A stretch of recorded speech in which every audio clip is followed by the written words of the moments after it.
Hello everyone, welcome to our XTOOL channel. Lately, we finished to develop Li Auto software for diagnosis.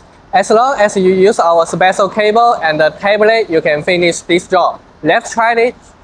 Step 1. Move the front passenger seat all the way back to create space for removal.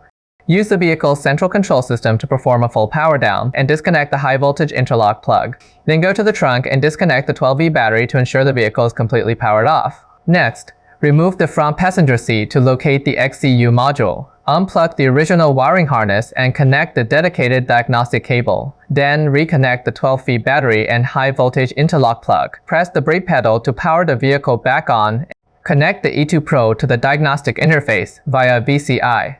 Note, Li Auto vehicles are equipped with 2 OBD ports. The diagnostic coverage from both ports combined includes all systems of the vehicle. Select the Li Auto L9 model on the E2PRO and enter the diagnostic software interface.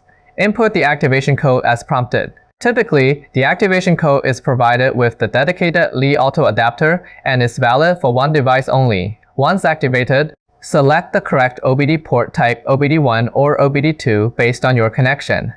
Then tap Automatic Scan. To initiate a topology scan, the system will clearly display the status and network structure of each control module. You can view and clear diagnostic trouble codes. You can generate the DTC report and view it. Now, everything is done successfully with our special cable and the tablet. For more information, you can compare our XTOOL.